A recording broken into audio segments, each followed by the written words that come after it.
Record. Hi, everybody. Welcome to Unbound, Unapologetic podcast. We are back with Lou Seaborn. We had a great chat with her recently about the challenges that create who we really are, that build us, having learned to survive and then thrive. And one of the things we talked about was going with the flow, in our own flow.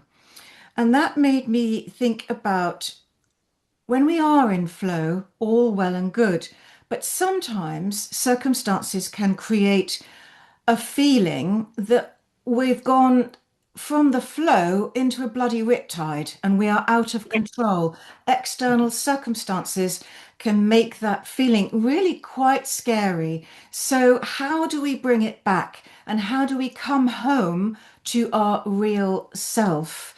Um, I nearly called you Owen then, Lou. Lou, what are you? Because you've got that on your screen. I know that's your My son, friend, darling. yeah, I Not to forgot to worry. change. One of the things, everybody, is that we know, because nothing and nobody is perfect, that this is Mhm. real and just we are here. We don't want to make it sheer perfection. And so, anyway, having said that, over to Lou. Flow is an interesting one, isn't it? Because another take, because I like to have different takes on things, is what if we always are in flow? It's like a river, isn't it? It's just at times it may just get a bit choppier or a bit more random. It's a bit like when rain falls and everything starts to go a bit all over the place Mhm. in the river or the sea or whatever. What if we were always in flow, even when we're going through the more turbulent times? Yeah. Because actually, if we're thinking about flow and that visual element is sort of the water, you're Mm, always moving forward. You can't absolutely. really swim against the tide, and that's exhausting. That's a very good point. So, are you saying that actually, and this is a very powerful thing for people to remember, especially in the bad times, I am exactly where I am supposed to be in my life. And Yes. Yeah. that puts you back into your flow, even if the water is tumbling around you and taking you forward and you feel a bit out of control. Yeah. And it's about perception. Yes. It's about what reality am I creating for myself here? Yes. And I think this brings us back to, I mean, before we came, we said about bringing ourselves back home to ourselves. Mm. And once, I suppose there's a bit of a paradox here, is the way that we can bring ourselves back home to ourselves and create that inner safety is by allowing ourselves to feel safe in the turbulence, Yeah. you And know? that's where, with all the things that we've all been through, which have made us stronger and more resilient, we can feel more safe in that turbulence. When we've built our resilience, I thought of something actually about the water and our destination and coming home. We are the captains of our own ship. We do set our sails, but sometimes we need to know that we have that within us, or it's okay to reach out and have some help to bring some crew on board.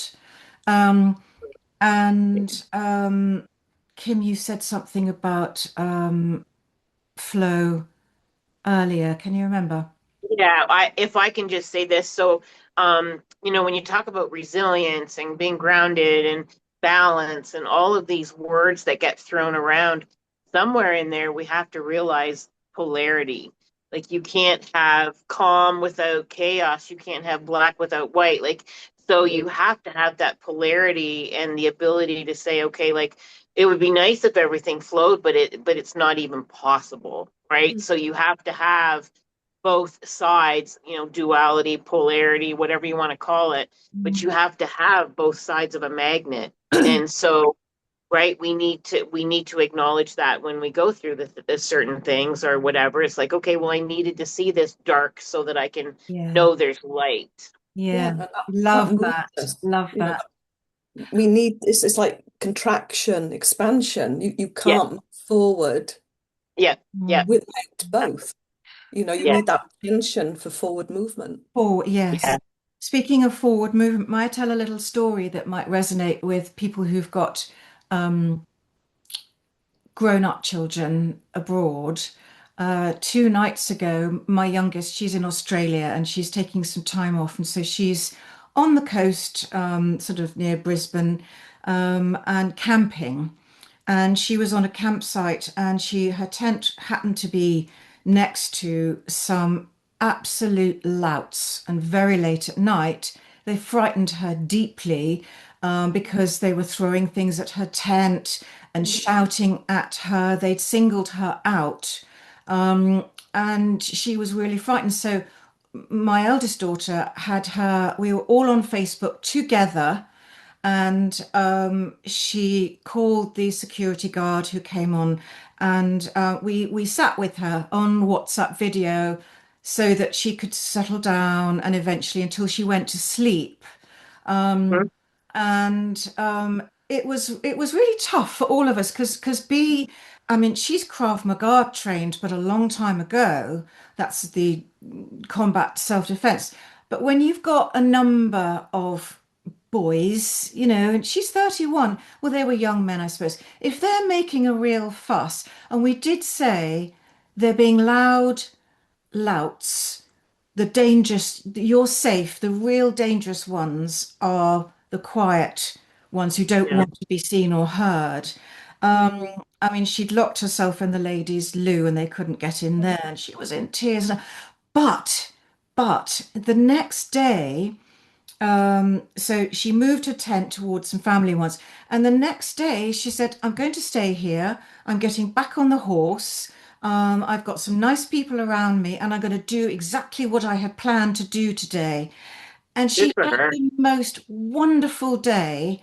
And just, it didn't let her, she felt that fear, and she didn't let it stop her from doing what she wanted to do. And I'm so proud of her. It's very Mm. hard for a parent, and relation to be a long, long way away. But Mm. you know what I wanted to do to them. But it's just, and I said to her, it's these experiences where we learn, and we learn to judge. We learn to judge from that experience what is real danger, and what is just really unpleasant and not very nice. And there's a, Right, there's a there's a right. big difference. So, because Lottie was saying to her, "You are safe. You are safe in this moment." Yeah. Because I could feel they were just being horrid little louts. But anyway, it is these things that make you grow. The good Mhm. things are lovely, but the challenges, the difficulties, the fear does make you grow. And That's where the growth happens, isn't it? You sure, we've know, all got stories, where we've gone through something, but the bliss of hearing her voice the next day and seeing the photos of just being her and getting on with it and not letting that experience put her down, was great. And I'm very proud of her. Actually, with some of these, let's talk about being a mother, of even grown up children. How does mm, that sound? yeah. Absolutely, absolutely. Talk about the biggest lesson of allowing, right? Yeah. Is Oh, being a parent. yes. Yes. Well, I've started saying, because my girls are now 31 and 34, I've started saying, calling them young women. They're my girls, but I want Yeah. to affirm the fact that they're women, and Yeah. they're out there, so you have a son, don't you, I Lou? do, Oh, yes, of yes. course, Owen. Yeah, And yeah, Kim, you have both.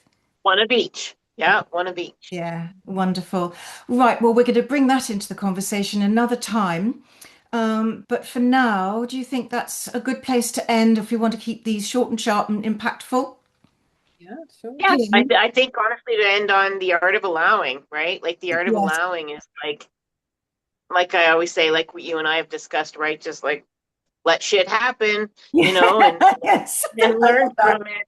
Let shit happen. That's a really good note to end.